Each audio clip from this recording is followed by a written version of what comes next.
In today's video, I'm going to teach you ClickUp Automations, how to automate your workflow.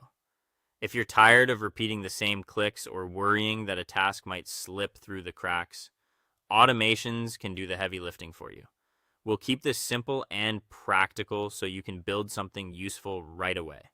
Start by opening ClickUp and heading to the exact place where you want your automation to live. And automations follow the scope you're in, so choosing the right workspace, space, folder, or list matters. For example, building it at the list level keeps the automation focused, while creating it higher up applies it more broadly. If you don't see the option later, make sure you have the right permissions or that you're in a view where automations are available.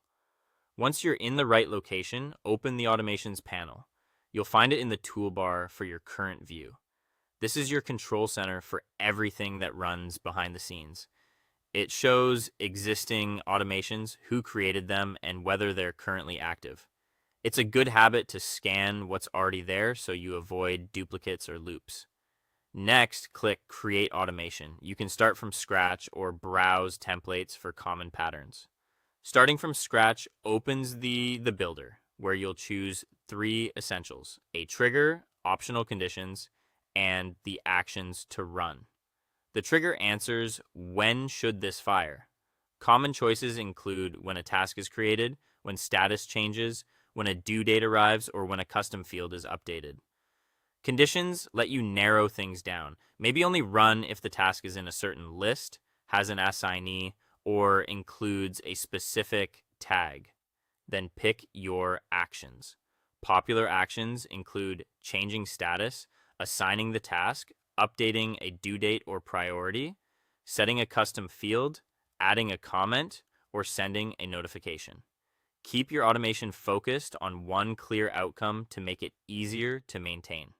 As you customize, give your automation a clear name and short description so teammates know what it does at a glance. Watch for circular logic.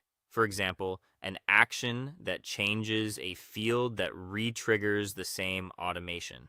If there's an option to run once per task versus every time a condition is met, choose thoughtfully to avoid noise.